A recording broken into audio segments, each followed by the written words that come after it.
Little ride down the taxiway.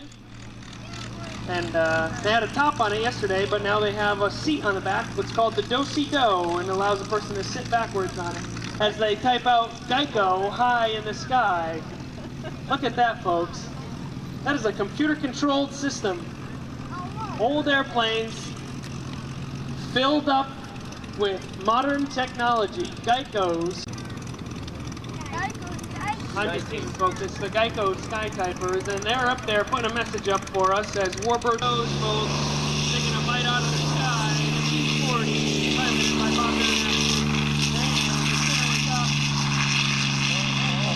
the sound of that Rolls-Royce Merlin engine, and away he goes.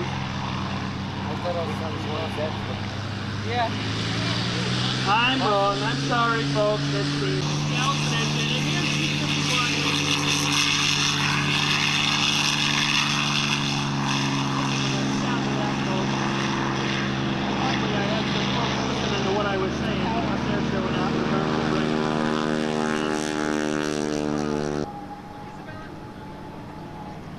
All right, here they come, the P-40, coming down the runway.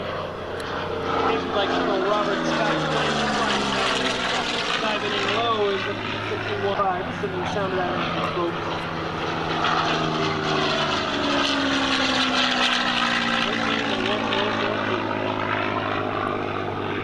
Here comes the SNJ-5.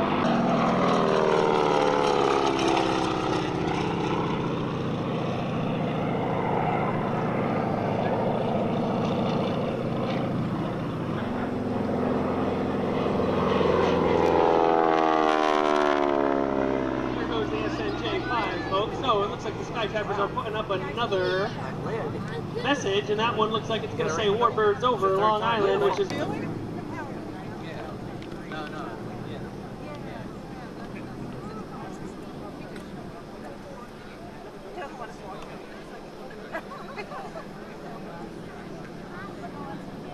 Oh, you're kidding. Okay, here they come together, folks.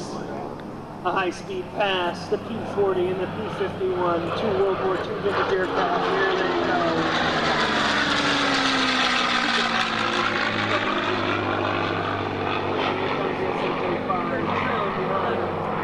Nice. And he was a real pain.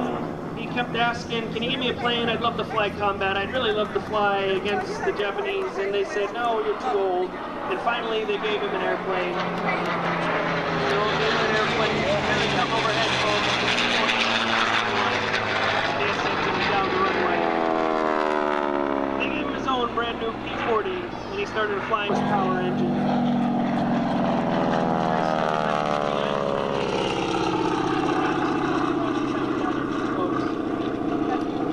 Folks, here comes the P-40 screaming overhead. And I pass right over the runway. Let's hear a big round of applause, a big wave, because he's still looking at you out that window as he comes almost sideways. And here comes the P-51. They got me spinning around, folks. Airplanes flying by.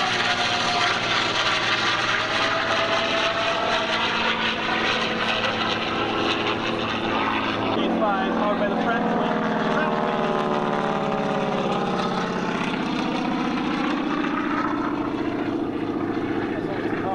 Powered by the Pratt Whitney R1340.com. I wonder if they're programmed to put in .com automatically. Happy birthday, .com.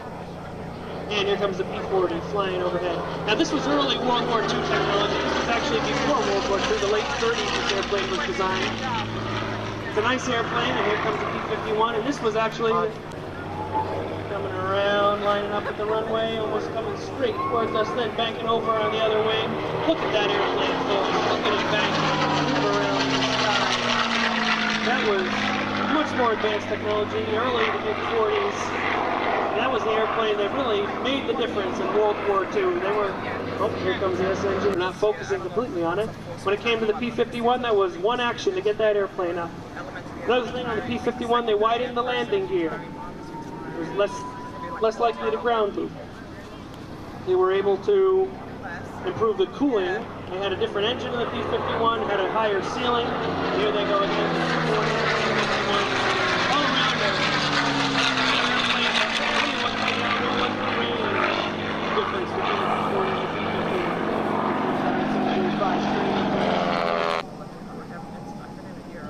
the Luftwaffe just could not compete with the P-51. And here they come for a photo pass.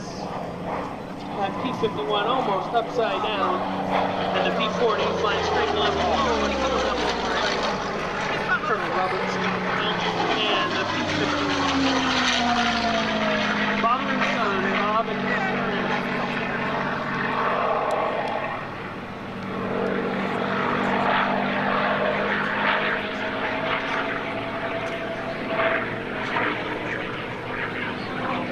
here comes the SN band. There he goes. Hear the whistling over the wings there, folks. That's something else. Looks like the Sky Typers hang them at the end of the war, and they really made the name for themselves, flying over in China under Schnoll as the Flying Tigers, the American volunteer group.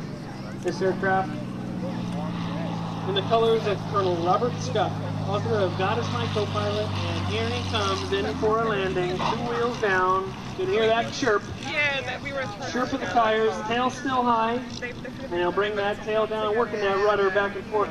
Control, as I said, the gears pretty close together, a little tough to control that airplane, folks. There's only about 30 of these airplanes flying today, and you're watching one of them now come in for a landing.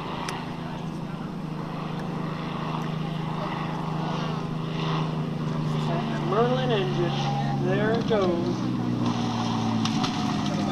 Chirp, chirp.